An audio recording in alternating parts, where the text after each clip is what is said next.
नीतीश कुमार के साथ बेंगलुरु में वही हुआ जो पटना में अरविंद केजरीवाल के साथ हुआ। फर्क सिर्फ इतना है कि अरविंद केजरीवाल शोरगुल मचाकर पटना से चले गए और नीतीश कुमार चुपचाप खिसक गए। तब कांग्रेस ने अरविंद केजरीवाल को भाव नहीं दिया और अब नीतीश कुमार को, जो ममता बनर्जी राहुल गांधी के चेहरे से नफरत करती थी, अचानक पलटी मारकर तारीफ करने लगी। अरविंद केजरीवाल जिस पार्टी और परिवार को गाली देते हुए राजनीति में आए, आज उसी की गोद में जाकर बैठ गए। रह गए नीतीश कुमार, जिनका इस्तेमाल कांग्रेस ने जमकर किया और जैसे ही विपक्षी एकता की गाड़ी बेंगलुरु तक पहुंची, नीतीश कुमार को किनारे लगा दिया गया। प्रेस कॉन्फ्रेंस में न नीतीश दिखे न लालू यादव। हद तो तब हो गई जब किसी ने नीतीश कुमार का नाम तक लेना जरूरी नहीं समझा।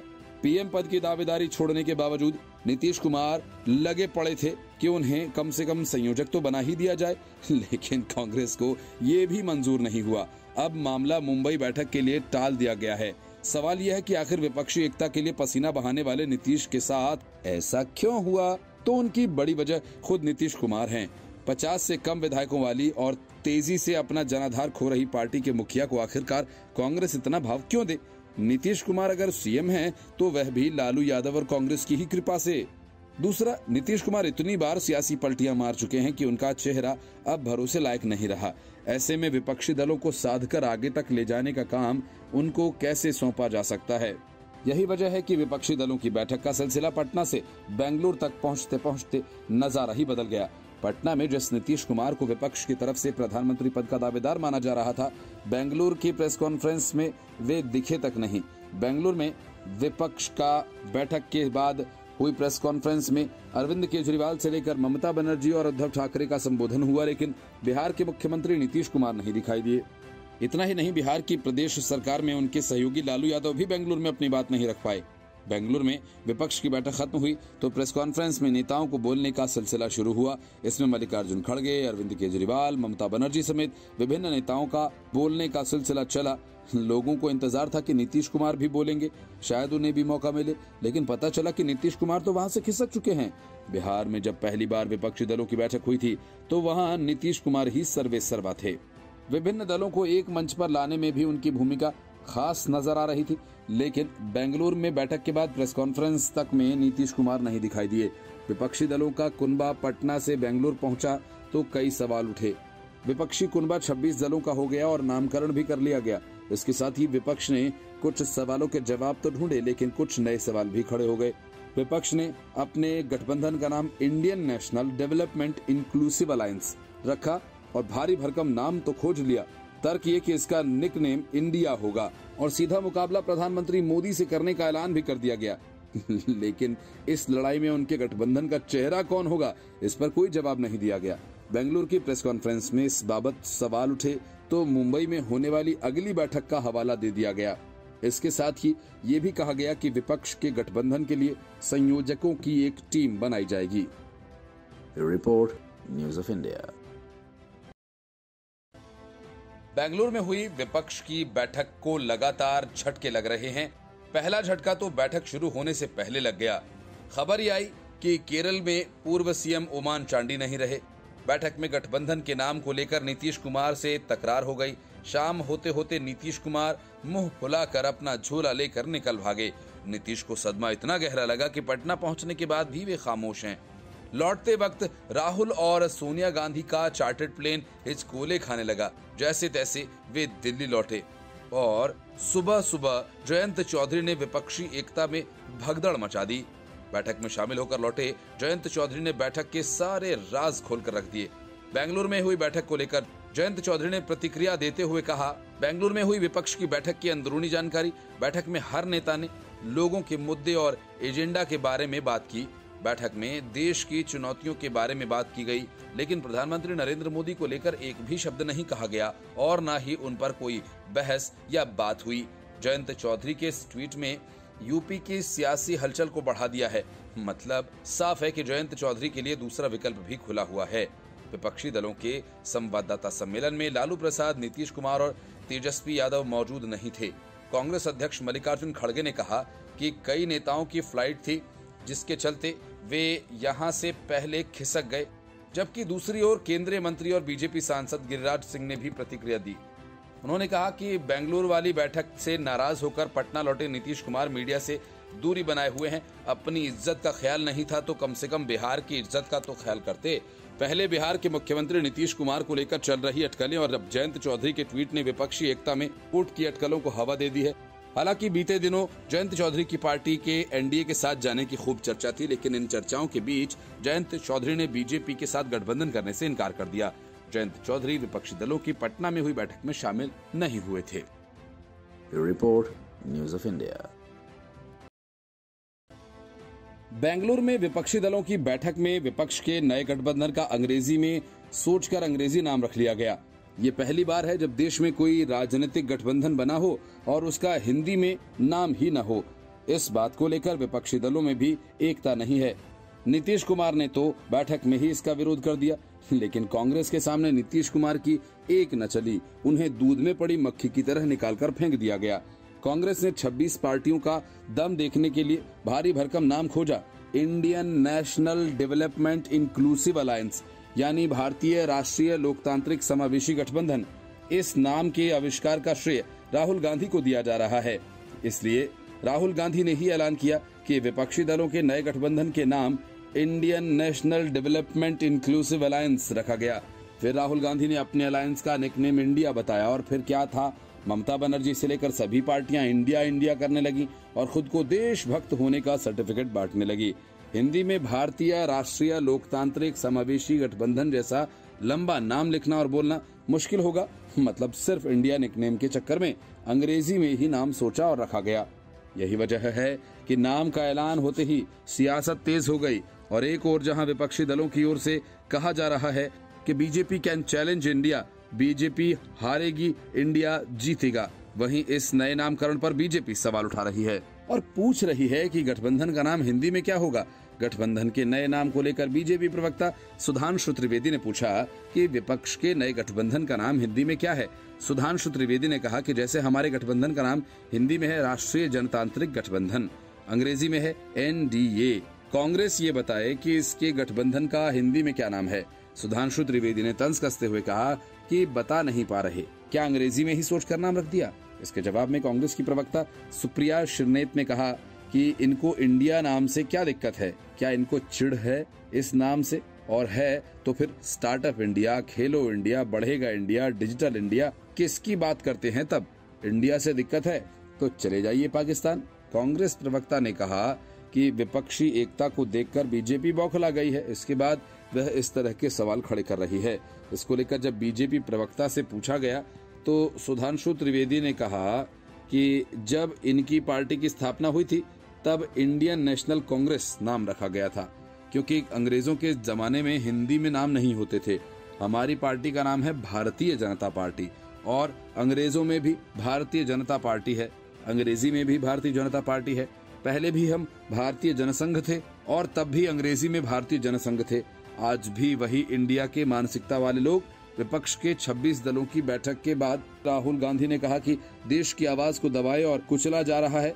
देश की आवाज के लिए लड़ाई है, इसलिए ये इंडिया नाम चुना गया। उन्होंने ये लड़ाई एनडीए और इंडिया के बीच बताई। बंगाल की मुख्यमंत्री ममता बनर्जी ने कहा कि एनडीए क्या अब चैलेंज कर सकती है इंडिया को। Report news of India. घोटालों, गबन, भ्रष्टाचार और रिश्वतखोरी के सीमेंट का जोड़ सियासत में सबसे ज्यादा पक्का होता है। ये बात एक बार फिर बेंगलुरु में साबित हो गई। कांग्रेस के भ्रष्टाचार के खिलाफ अन्ना के आंदोलन से निकले अरविंद केजरीवाल पलक झपकते ही कांग्रेस के मुरीद हो गए और कांग्रेस केजरीवाल पर इतनी फिदा हो गई कि उसने धड़ाधड़ केजरीवाल के भाषण और वीडियोस अपने आधिकारिक ट्विटर हैंडल पर पोस्ट करना शुरू कर दिया। कांग्रेस और केजरीवाल में इस भ्रष्टाचारी मिलन से दोनों ही पार्टी के नेता और कार्यकर्ता नाराज हो गए। केजरीवाल ने अपने नेताओं तक को ये आदेश दिया कि अब कोई कांग्रेस के खिलाफ एक शब्द नहीं बोलेगा। सूत्रों का कहना है कि बेंगलुरु में बैठक के बाद केजरीवाल ने अपनी सोशल मीडिया टीम से कांग्रेस के खिलाफ कोई ट्वीट न करने और समग्र रूप से संयमित रुख अपनाने को कहा, लेकिन इस बात से कांग्रेस में खलबली मचने लगी है। सूत्रों का कहना है कि पार्टी के आधिकारिक ट्विटर हैंडल से विपक्षी दलों की बैठक में शामिल अरविंद केजरीवाल ने बेंगलुरु में संबोधन को ट्वीट किया और कांग्रेस की राज्य इकाई के नेताओं को पसंद नहीं आया। सूत्रों का कहना है कि कांग्रेस के वरिष्ठ नेताओं द्वारा पटना में हुई पहली विपक्षी बैठक के दौरान सोशल मीडिया के साथ साथ प्रेस में आम आदमी पार्टी नेताओं द्वारा दिए गए पार्टी विरोधी बयानों के विशिष्ट उदाहरणों के बारे में अरविंद केजरीवाल को बताया था। इसके बाद ही आम आदमी पार्टी के शीर्ष नेतृत्व ने अपनी सोशल मीडिया टीम को कांग्रेस पर हमलों से दूर रहने के निर्देश दिए। आम आदमी पार्टी के एक सूत्र ने कहा कि सोशल मीडिया टीम को निकट भविष्य में कोई भी कांग्रेस विरोधी पोस्ट न डालने के निर्देश दिए गए हैं। आम आदमी पार्टी की पंजाब और दिल्ली की इकाइयों ने पहले देश की सबसे पुरानी पार्टी कांग्रेस के खिलाफ नरम रुख अपनाने को लेकर आशंका व्यक्त की, क्योंकि दोनों राज्यों में ये पार्टियां समान मतदाता आधार साझा करती हैं।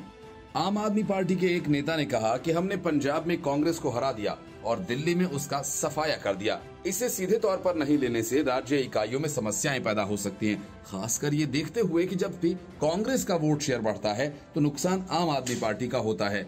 इस बीच कांग्रेस की दिल्ली इकाई को पार्टी के साथ तालमेल बिठाना मुश्किल हो रहा है, खासकर आगे बढ़ने के लिए उचित निर्देशों के अभाव में।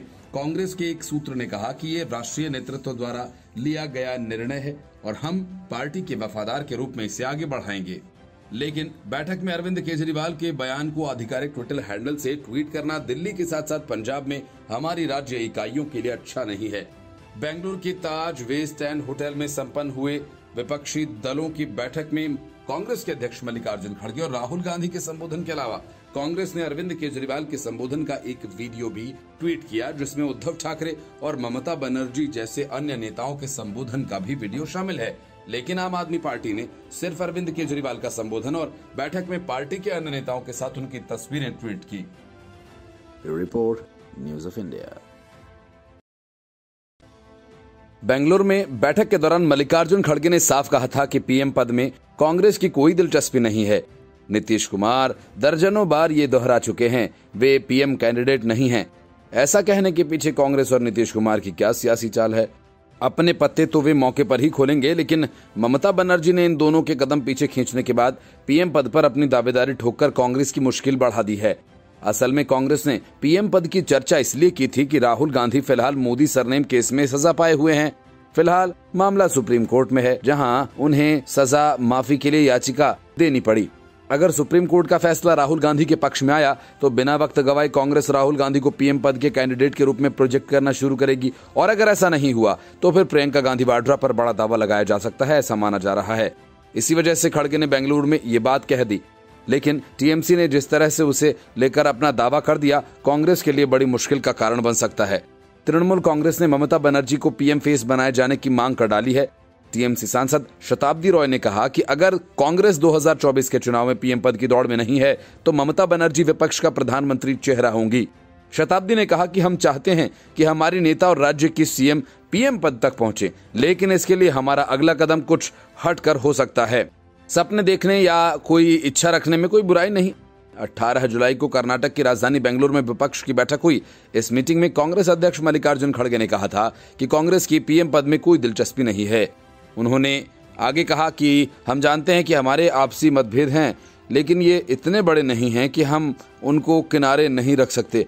आम आदमी पार्टी के लिए महंगाई से जूझ रहे, मध्यम वर्ग के लिए बेरोजगारी से जूझ रहे, हमारे युवाओं के लिए, गरीबों के लिए अपने मतभेदों को पीछे छोड़ सकते हैं। बैठक में बिहार के पूर्व सीएम और राजद प्रमुख लालू यादव भी पहुंचे थे। ममता बनर्जी का समर्थन करते हुए उन्होंने बंगाल कांग्रेस चीफ अधीर रंजन चौधरी पर सवाल खड़े कर दिए थे। उन्होंने कहा कि अधीर रंजन चौधरी ममता के खिलाफ हमला क्यों जारी रखे हुए हैं, जबकि विपक्षी दलों के बीच एकता लाने का प्रयास किया जा रहा है।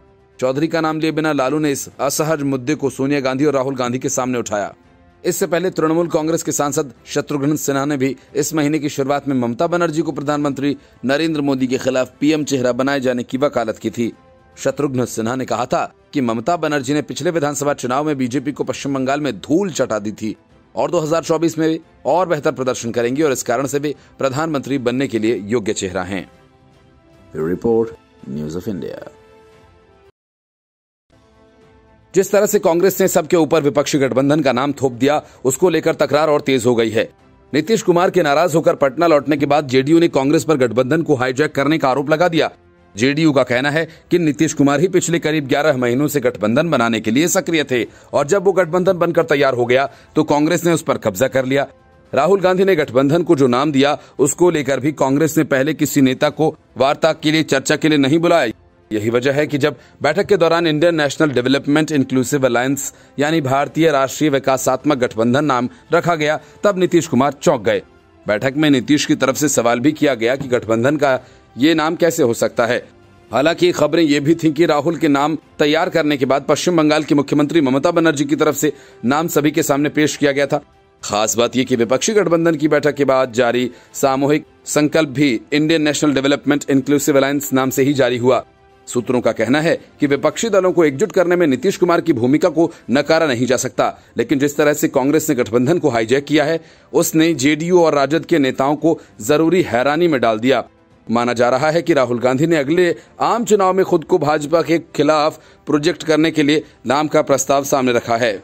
यही वजह है कि इस अलायंस का टैगलाइन जीतेगा भारत वैसा ही है जैसा इन दिनों राहुल गांधी बोलते रहते हैं। अगर गठबंधन में कांग्रेस और राहुल गांधी की इसी तरह से चलती रही तो फिर वो दिन दूर नहीं जब विपक्ष के सारे नेता मोहब्बत की दुकान खोलते चलाते फिरते दिखाएंगे। ये एक तरह से पूरे विपक्ष का कांग्रेसीकरण ही माना जाएगा, इसके अलावा कुछ नहीं। नीतीश कुमार की नाराजगी के पीछे भी यही बड़ा कारण है। दूसरा कारण उनको गठबंधन का संयोजक घोषित नहीं करना भी है। हालांकि नीतीश कुमार के नाराज होकर लौटने के बाद कांग्रेस ये खबर फैलाने लगी है कि मुंबई बैठक में नीतीश कुमार को संयोजक बना दिया जाएगा। Report news of India. Bengaluru में 2 दिन तक सिर खपाने के बाद जैसे तैसे विपक्षी गठबंधन का नाम तय कर लिया गया। पटना से बेंगलुरु तक की यही उपलब्धि रही, लेकिन जो सबसे बड़ा सवाल है उसकी चर्चा किसी ने नहीं की। गरीबी, बेरोजगारी, देश, समाज, लोकतंत्र पर सबने लंबी लंबी बातें की, लेकिन ये किसी ने नहीं कहा कि सीटों का बंटवारा कैसे करेंगे। यही वजह है कि 2019 से कांग्रेस से गठबंधन करने के लिए लालायित अरविंद केजरीवाल ने बैठक के दौरान सीटों को लेकर बार बार बात करने की कोशिश की। 2019 में तो कांग्रेस ने केजरीवाल को घास तक नहीं डाली, लेकिन अब वो केजरीवाल पर जान छिड़क रही है। माना जा रहा है कि जैसे ही सीटों का मामला फंसेगा, केजरीवाल अपनी दुकान लेकर खिसक जाएंगे। ममता बनर्जी से लेकर गठबंधन में शामिल कई दलों की यही कहानी है। बंगाल में तृणमूल कांग्रेस पार्टी सीपीएम के साथ नहीं रह सकती है। यही बात बैठक के ठीक पहले सीताराम येचुरी ने भी कही थी।